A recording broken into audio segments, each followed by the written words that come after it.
Well, here's a guy that I've been looking forward to chatting with, someone I feel like we've been covering for a decade or so, huh? Yes, sir. We for go a back while, since high school. I mean, you were playing at Lutcher 7th grade, 8th grade? Yes, sir. I was on the 7th, 8th grade team, and then I moved over to the varsity in 9th grade. Yes, sir.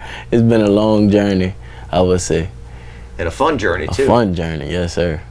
I mean, just off the top of my head, 2 state championships at Lutcher, right? 2 state championships back-to-back, first time in Lutcher history. How about that? And you were the guy playing quarterback. Quarterback, yes, sir. It always was like a 3-year span for Lutcher. Like it would be win a state title every 3 years. Win a state title every 3 years, and then it would be like every quarterback will always have the opportunity to go back-to-back, but they would never be able to finish it all the way out. And I was that one guy that was able to finish the whole situation out. Yes, sir. We go all the way back. Our first award winner for the high school player of the year in our viewing area was Blaine Goche. Yes, sir. Blaine was that guy. Yeah. Blaine. I think Blaine won the Gatorade Player of the Year one year. Yeah, probably so. Mr. Football, I think that's what it was. Mr. Football in Louisiana had a great career with the Raging Cajuns down the road. And is now in coaching and whatnot. And so, yeah, you win 2 state titles. You win a Fiesta Bowl at LSU, a Citrus Bowl, and, of course, you're part of 2019 and all those great memories. Yes, sir. It's been a great journey. A lot of positions I've played.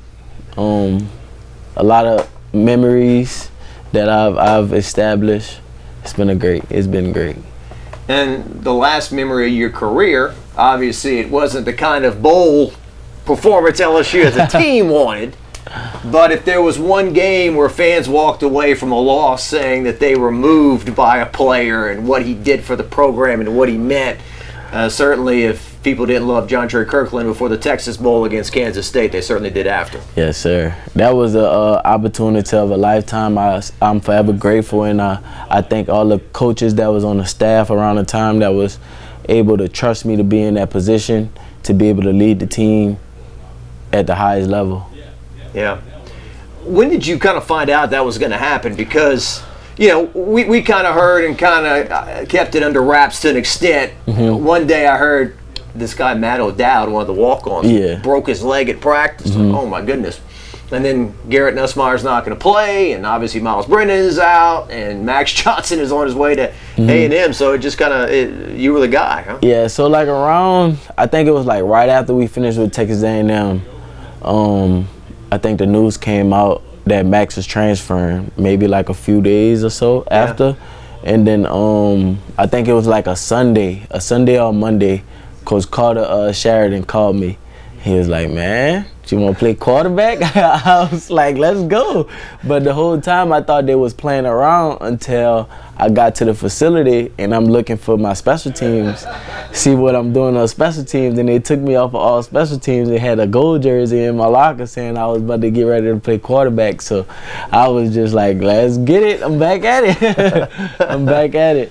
Yeah, Brad Davis, the interim head coach of the team. It was a tricky situation, right? I mean, we've talked about that Sunday morning before the bowl game when the depth chart came out and people are counting players like, how many players did they have? Not many, but you guys did your best. Yes, sir. We looked at it as if with that roster being so small around the time, we was like, we're not going to blink. NFL rosters are maybe smaller because I think we had probably like 60 players. Yeah, NFL rosters are smaller, so you still have to go out and compete, and that's why whenever we had the interview and then I said if we have 11 we go play, that's kind of been the motto. If we got 11, we got to be able to go out and play. Yeah, and there's a lot of LSU quarterbacks that have played in bowl games that can't say they threw 3 touchdowns. That was another thing that was forever etched in stone in my heart, and at the facility also, because it's like a young guy coming from Lutcher, Louisiana, small town, not too many people make it out, and being able to play quarterback at the highest level and then having my name underneath the greats, Matt Flynn, Joe Burrow, with the guys at LSU that threw 3 touchdowns in the bowl game, that's great.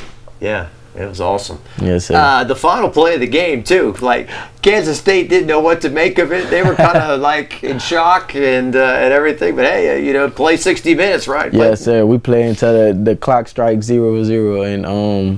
And I'm forever blessed that I was able to end my last play at my position where I always played in college, in my last play as a touchdown pass, 81 yards. Yeah. That's forever remembered. I'll never forget it. When the game ended, you ran over to the fans, and, I was right behind you at my cell phone, and someone said it looked like something out of a movie, the way you ran over, you put your hands out to the crowd, and, kind of your last salute to the fans. I was just giving my thanks to all the fans who stayed around because, the score wasn't what everybody wanted. You know what I'm saying? And they had the fans who stuck around and held it down for us and forever cheered us on throughout that whole game. And I was just grateful, and I thanked everybody who was there. I seen my family in the stands. It kind of put me to tears.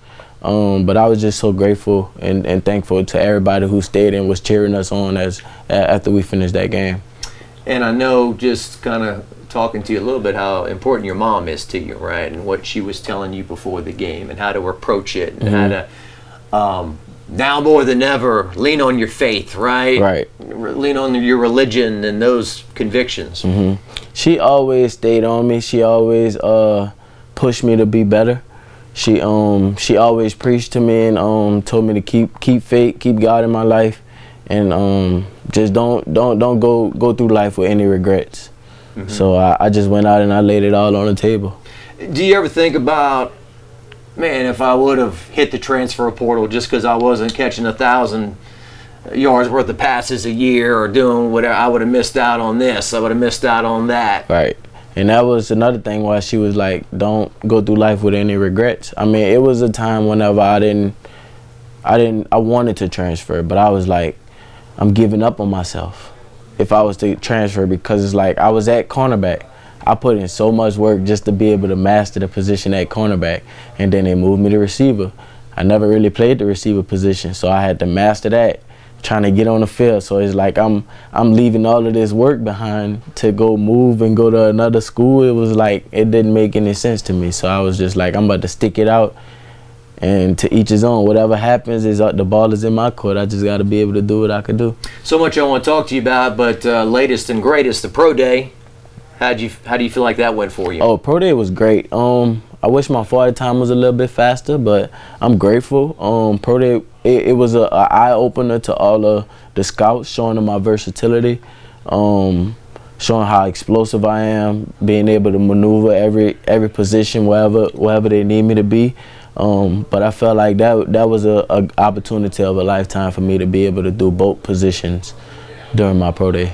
Well, your versatility, you would hope, would be a big asset to you at the next level. A guy I interviewed and talked to during the offseason, I talked to Russell Shepard, who came here with all these expectations, and maybe he didn't live up to them because of maybe the offense they were running and some other things. But he said, man, so many times I was the last guy to make the roster, but my career went long. Because of special teams. I could tackle on special teams, I could cover, I could do some of these things. Yes, sir. That special teams play is the biggest for like the 4th and 5th receiver, because it's like they're going to play the 1, 2, and 3. Depending on worst case scenario, if injury occurs, that 4th and 5th receiver still have to have something going on to be on that roster. They have to play special teams. And still know the offense, to where if a freak accident happens, they still will be able to go out and play on that offensive drive. Yeah, and pops in my head, Jarvis Landry, Lutcher, just like this guy, right? In 2011, I don't think he caught many passes, if any, but man, he just hammered people. Special teams, yes, sir. That's how you. All the coaches always preach to me. That's how you stay in the league the longest, by playing special teams. If you're on a special team squad, they have a spot for you. There you go. This guy's always had this bright smile too, this great personality. I mean, I just remember so many sitting at this edit bay right here, editing, games over the years. LSU, celebrating a victory, and who was always kind of the ringleader of the celebration and let's have a good time. It was this guy right here, and you could tell too, that your teammates love that. Sometimes if someone's doing something out of character, or we don't like that guy, why is he celebrating, or whatever, but you were always, so beloved by your teammates and everything. And I just remember 2019, man, SEC championship in Georgia, and it was like a Mardi Gras parade. You were doing your dances and everything. Sir. It was so much fun. I'll just be so happy that we accomplished what we set out for. I've gone through many trials and tribulations with the teams. You know what I'm saying? And we worked our tail off, and I felt like after every win, it had to be celebrated. It didn't matter how big or small a win was, we celebrated it to the fullest, because it's like it was one step closer to our goal. This guy's career was so long. I mean, he was recruited by Les Miles. You signed with Ed Orgeron. 2017 is the Troy debacle at home, right? When you guys lose that game, Orgeron's going to get fired. You guys steady the ship. You win some games, and then this guy Joe Burrow comes along. Do you remember the first time you met him? First time I met Joe Burrow, I think he was on his official visit. And all I could hear around everybody was saying how Joe Burrow came in. He was this cocky guy with long hair. And then he came in, he was like, man, where's the food at? He's not worrying about trying to go through seeing around the facility and stuff. He was like, where the food at? And where can I go lay down? I'm trying to take a nap. I was just like, man, this guy is cocky as all outdoors, and not knowing, but he's a great guy. He's super quiet to himself. I could say one thing that I remember from Joe Burrow: right after practice, he would be the last one leaving, sitting in his locker, crisscross applesauce, just staring in a space. And I had went over and tapped him one time, and I asked him, I was like, what do you think about, bro? He was like, man, I'm just going through practice, seeing everything throughout my head, kind of watching film a little bit throughout my head. And it was like, wow. I like that, because it's like he's super tuned in, and you could tell he's super committed to the game. So after the practice, rewinding the practice in his head, seeing it again, things he did. Things he could have did different, different passes he probably could have took.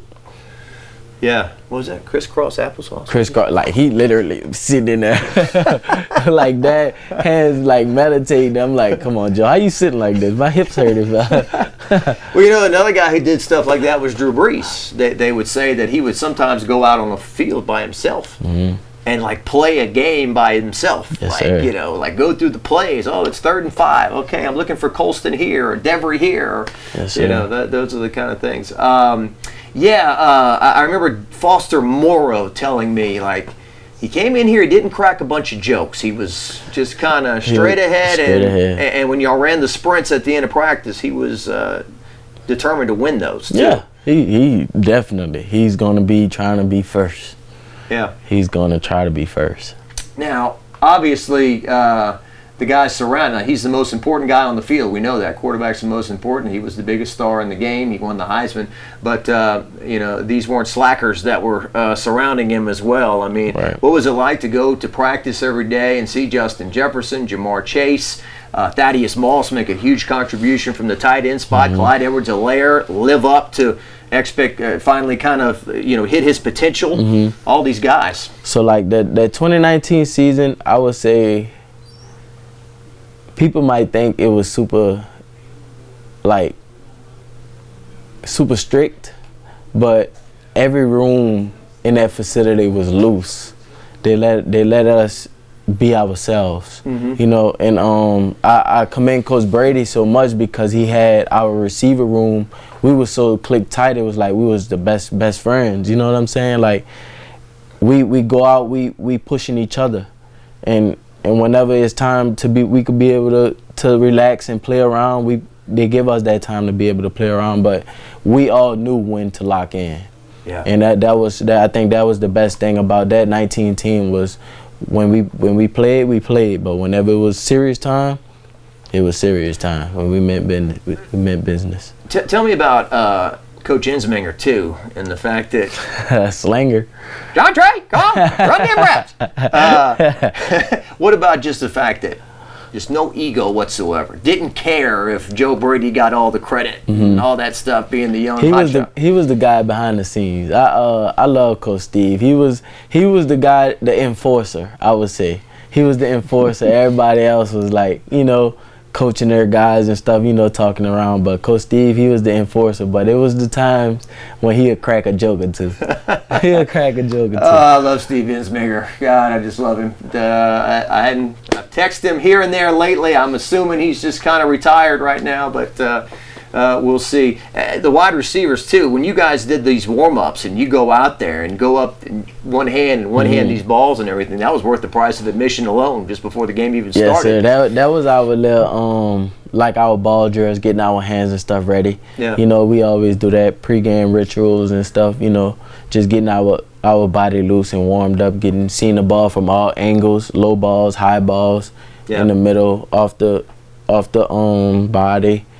One hand catches everything, just to make sure once that ball comes, we done seen it all pregame already. So however the ball comes, we should be able to catch it. Terrence Marshall, Reese McMath, it just goes on and on with that group. What's your one takeaway? I mean, I could talk to you about 2019 for 3 hours, but what is your one takeaway of that year and of that dream season? Of that year, I would say the commitment to not slack off and not to look at any opponent as a weaker opponent. I felt like we went in every game with a chip on our shoulder, and we went out and dominated like they were the best team. Mm-hmm. And like you were playing Alabama. Like we were playing Alabama or whatever was that best team. We went out and we dominated. It didn't matter the score. We went out and we played our hearts out. And that whole team, I love them. Yeah. We'll never forget it, for sure. Never. Years and years it'll go on. It'll be like, what's your favorite? See, I would say CD, but you don't have CDs. What's your favorite album, like that you were growing up? My favorite album growing up? I might have to say the Future album with the Diamonds Dancing and March Madness and all of that on there. Okay. Yeah. So 2019 is like that. You can always go back and listen to it and relive it and enjoy it. And the beautiful thing about your career is that you lived life. It wasn't all sunshine and rainbows. So how do you make sense of 2020 and 2021 after 19? I felt like it was like a lot of young team. It was a young team because like our whole major O-line group left. Sadiq, Damian Lewis, D-Lou, Lloyd Cushenberry. Yeah. And then like Joe Burrow, Clyde, our whole receiver. Yeah, we got gutted. We got gutted out of our everybody. But it was a young team. We had to get used to everybody. Whole new coaching staff coming in. I could say we could have played better. But I felt like it was like our chemistry wasn't all the way there yet. Yeah. And it was like the years prior to our national championship. It's always a build up to that team that's gonna have it. Yeah. And the assistant coaches maybe just they weren't as successful as the previous as your Dave Arandas and those guys maybe. It's all good. It's all good. Well, yeah. I'm not. Don't want you to spill too much dirt or whatnot, but just curious, about what that was like to go from that high. And just, it was. I would say it's because of the chemistry of the team, and everybody kind of getting it was new playing around. Yeah. Everybody who was just finally just starting to creep into the game. Yeah. Not everybody had that much game experience, but.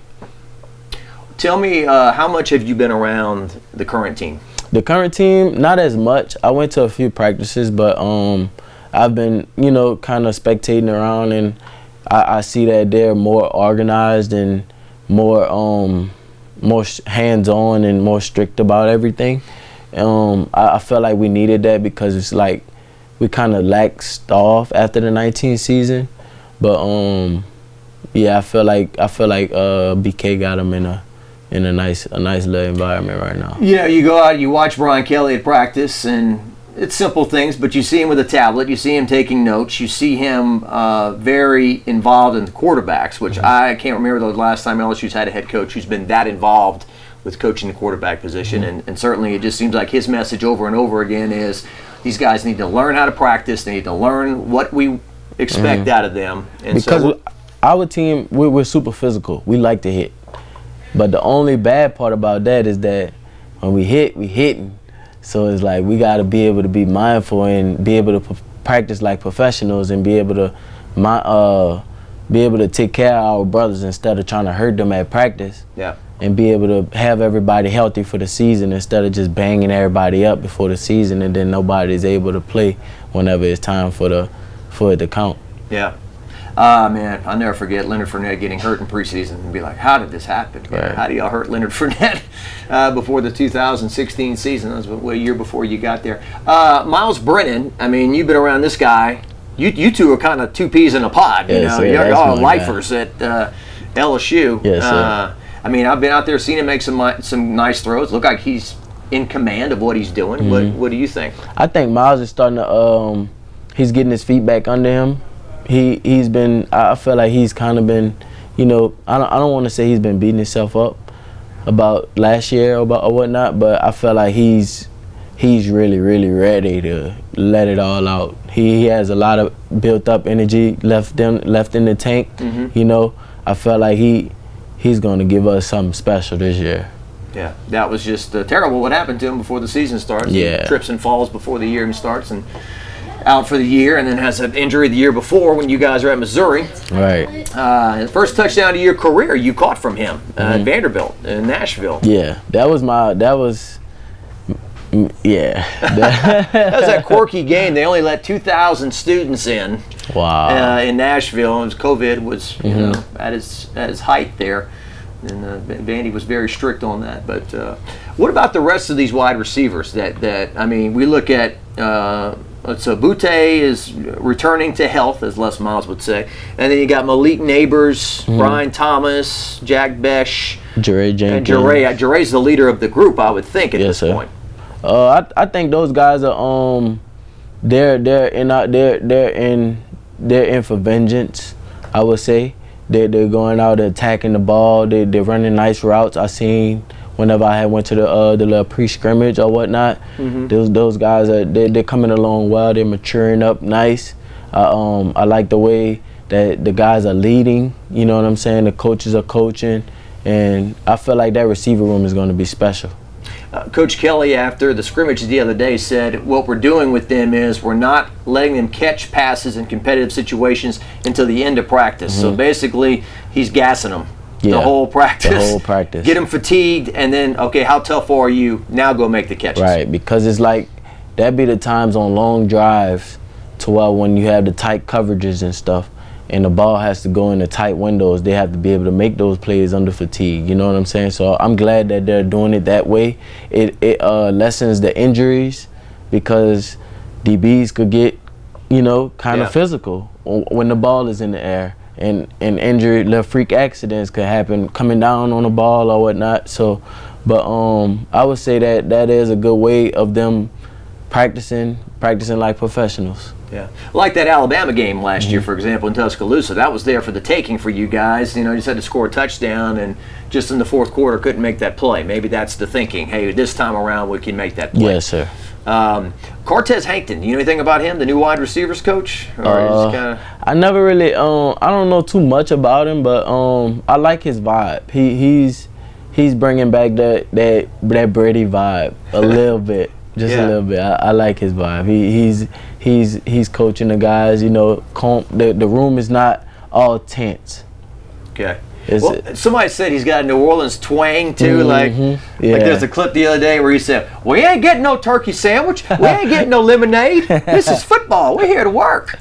So, yes, sir. Yeah. And I had heard that, well, perhaps some previous staff wanted to bring him along. They wanted to hire him at LSU. This is not the first time his name's come up, so he's a highly respected coach. And just the whole staff altogether, I mean, I don't know what to make of them yet, but they seem like they are maximizing the time at practice and getting the most out of the guys. Sir. Yes, sir. Yeah. You'll be a fan, I'm sure. You'll definitely. once a Tiger, always a Tiger. Yeah. So who were your who name some special people, like walking away from LSU now as a player? Who were some people that you'd be friends with for life, or that you'll always remember? For lifers, I could go down the list. Yeah. Cause like everybody loves me. I mean, I'm cool with everybody, but like my for lifers, I would probably say like Clyde, Jets, Jamar, Racy, Dad, Sadiq, who else? Patrick. It's a lot. Racy, I said Racy, Stephon Sullivan, Derek Dillon. It's a lot of the guys I'm still in touch with, and we still holler every now and then. But those some big name guys you named, man. This guy's gonna get invited to a lot of parties. He'll be making his own name in the NFL, I'm sure. But so the NFL draft, not this Thursday, but next, first round, and then. What is 10 more days? Yeah, about 10 more days or so in Vegas there. So you just want an opportunity, huh? I just need the opportunity. I'll handle the rest from there. Yeah. You got somebody you model yourself after? Like, I can be like that guy? That Russell Shepard was actually on the on the list, and it was it's another guy. You know a guy named Kadron Boone? I think that was his name. Kadron Boone played with Odell Jarvis. I think his senior year he did not catch a pass. I had to go back and look. But on punts, he would go down and tackle the guy every single time. And I think I heard that name before. Yeah. If I'm not mistaken. I think I did hear that name before. Yeah, yeah. And then there's that whole LSU special teams thing. It's a tradition, right? Yeah, just like anything else. Especially with Coach Mack, you're going to be on special teams. He preaches it like I said earlier. Special teams is the ticket to the NFL. If you don't really have that much film on whatever position you play, special teams. I've had a chance to kind of get to know Coach McMahon since he retired. When you look at him, he looks like somebody from The Sopranos or like, a gangster movie. Like, this is the meanest looking dude. But then off the field, he's the sweetest guy in the world, man. So nice. Coach Mack, I love Coach Mack. Coach Mack, that's my guy. That's my guy. I love Coach Mack. Yes, sir. Great dude. Well, I've got to get moving here, and I appreciate you coming down, Jontre. Yes, sir. Thanks for everything that you've done for Lutcher. What a great place, right? I mean, you think of high school football, the essence of high school football, and their quarterback club where they have 250 people every week, and they eat the dirty rice and the baked chicken every week, and yes, sir. And the Tim DeTilliers and the Dwayne Jenkins and all that. Oh, Dwayne, man, he runs like 4 or 5 miles, huh? He's like that these days. He did get super skinny. I was like, sheesh. He's in great shape. He's trying to live a long time. From Lutcher to LSU, Jontre Kirklin, and now moving on to the NFL. We wish him the best. We know he will do an outstanding job at the next level.